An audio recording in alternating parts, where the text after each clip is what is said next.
Hey guys, it's Chris with the Braille Scale YouTube channel. Today I'm going to show you how I create large caliber and small caliber impacts with a variable temperature wood burning tool.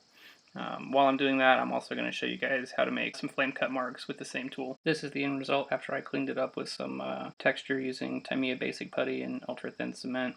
So if you want to see how we got here, stay tuned for the process. So here we have the test piece and a couple different wood burning tips along with the variable temperature wood burning tool. This is the control that varies the temperature. I usually set it somewhere in between the light yellow and the dark yellow. I never really get into the orange. It really just depends.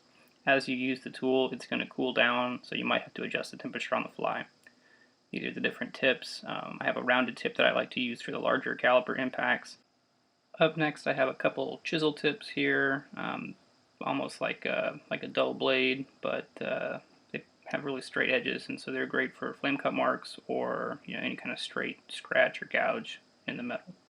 Lastly, and first to demonstrate here is going to be this kind of fine pointed tip, which you can stab into the plastic like that, or you can kind of gouge around and play with it a little bit and kind of dig into the plastic and make some interesting marks. Always test on a scrap first. Let me just apologize. After I do the test here, my head winds up getting in the way a little bit for these smaller caliber impacts, but I was able to keep it out of the frame for the larger impact. But with these smaller caliber impacts here, I'm just going straight into the plastic, as you can almost see. But don't worry, I do provide another example later on with 1/72 scale Panzer IV, and it really is the easier thing to do. You're not stabbing it, right? Like you're just literally touching it to the plastic long enough for it to start making a mark, and then you can pull it away. The other technique here is to come in from the side at maybe like a 45-degree angle, plus or minus, and you're just going to want to kind of come carve into it.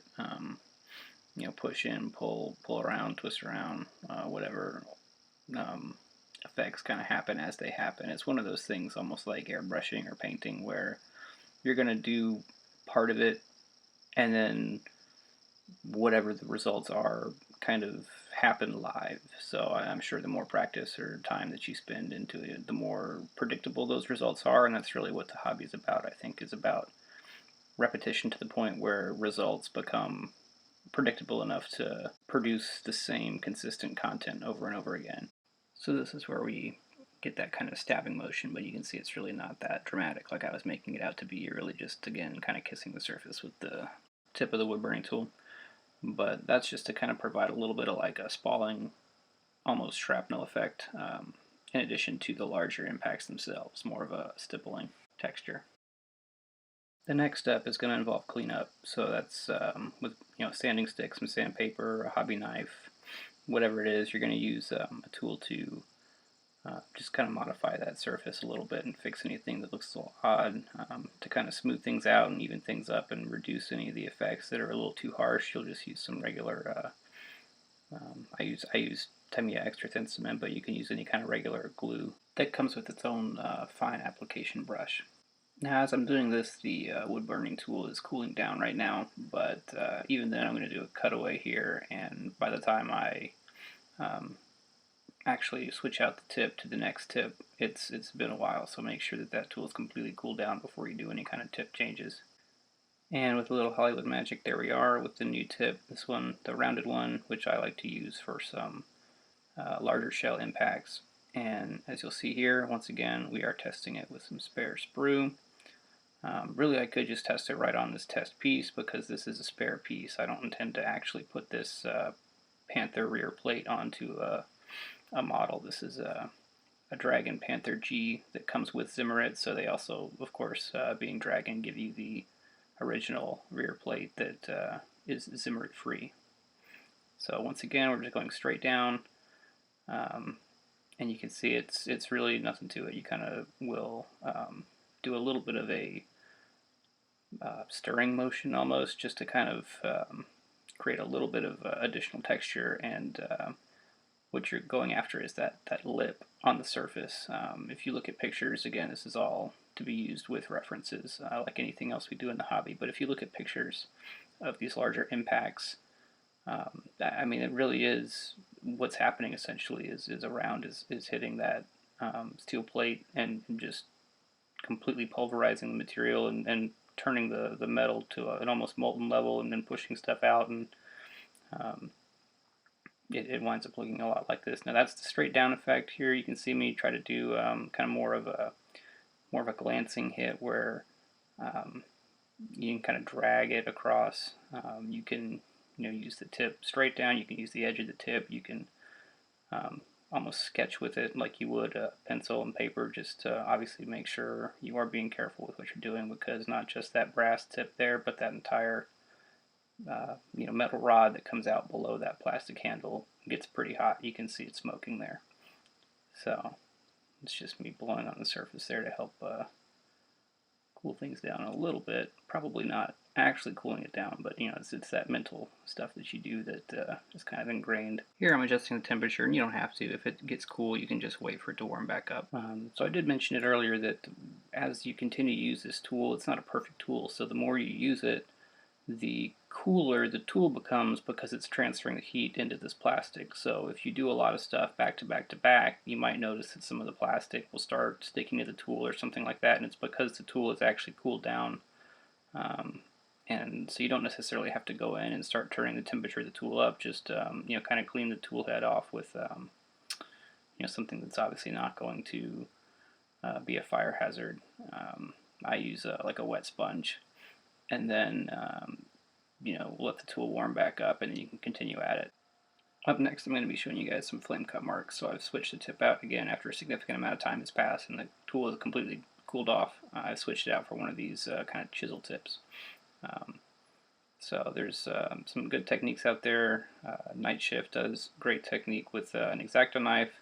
This is essentially the same thing, but with the tool being hot, you get a little bit of that kind of molten look, which I think a natural flame cut would produce, and then also you're going to not have to apply as much pressure. It's not as dangerous, I think. Yes, the tool is hot. It can definitely burn you, but you're not applying a lot of pressure. You're just lightly tapping the plastic. You're just kind of brushing the tool across the top.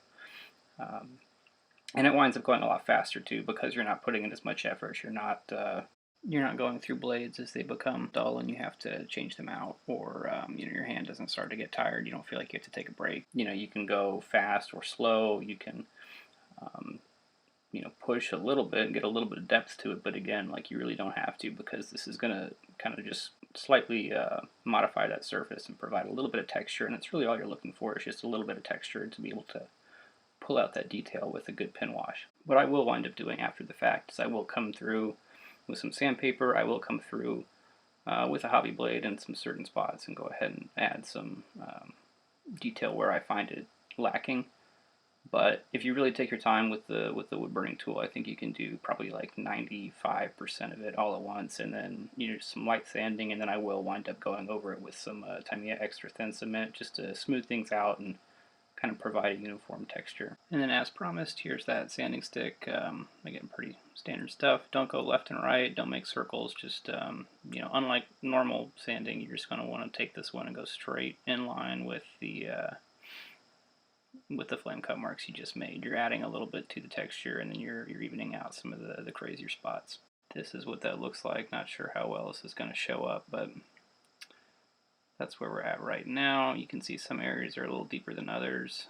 And then what I do with the hobby knife is I'll just apply pressure straight down. You'll notice there's no real cutting motions, not a lot of angular stuff. It's really just a little bit of pressure straight down. Speaking about pressure straight down here, notice my pointer finger on the blade here as I cut off these two little bolts holding on this access cap. And then see how my finger also was in contact there with my other pointer finger. That really helps to prevent that blade from going off into your hand. Now that those bolts are gone, I can use my little pin vise to drill out those bolt holes. I also found another drill bit that's the same size as the actual hole itself. I'm going to drill that out. And you'll see that by doing this, I remove most of that actual cap before I even try to remove the cap itself. So now I'm going to switch over, from that standard number 11 blade that we're all used to, I'm going to switch over to something I discovered recently, which hopefully everyone else already knows about. It's the chisel blade, and I think this is a much better tool at removing surface detail, especially since you can push it away from yourself. You can see how no matter how much pressure I apply, it's going away from my hand, which is definitely much safer than trying to hack away or carve at some of this raised detail like I used to do in the past when I was a kid with the old trusty number 11. But you don't want to necessarily take this whole thing away all at once. It's relatively thick, and you do see how much pressure I wind up having to apply there. But what you want to do, what I discover, is it's actually better to just take away thin layers at a time. There's no need to apply all that pressure at once. Just shave off multiple layers. Eventually you'll get it down there. You can start using that sandpaper, and this just gives you some additional details, right? Like this is a test piece, but I imagine if this test piece got hit with that many shells, there's probably some other things that are wrong with it. It's probably been sitting out in the field for a while. Maybe it's missing one of these caps. And so I think when you see these small details that even if they're molded on, it doesn't necessarily mean you have to leave them on there. You just kind of clean up that whole area from all that. Now, here's my handy hot tip wood burning tool tray, which you might recognize. It's the standard Uncle Night Shift package metal tray from A.K.A. But we're going to get that pointed tip in there.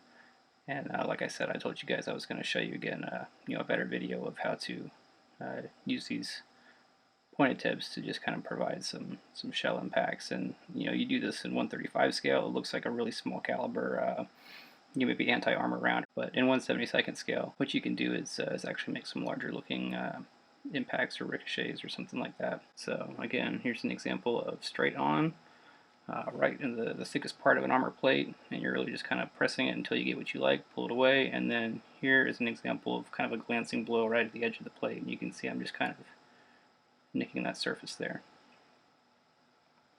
A little bit of cleanup with the hobby knife, just to get rid of anything that's not quite what you want. You can also come back in with like a two-part putty, for example, and bring some details back or add some raised details if you really feel the need. You can build this effect up in layers using epoxy putty. But once you're satisfied with it, again, just smoothing things out, cleaning things up, getting rid of that extra styrene that's easily melted with a little bit of thin cement. But this is it, guys. I got some close-up pictures at the end. Drop me a comment, let me know what you think, if this was helpful. If you guys have a different way of doing this, I'd really love to know. If you liked it, I plan on doing other how-tos in the future, so also let me know what other how-tos you guys want to see, and then, of course, feel free to subscribe. I'd appreciate it.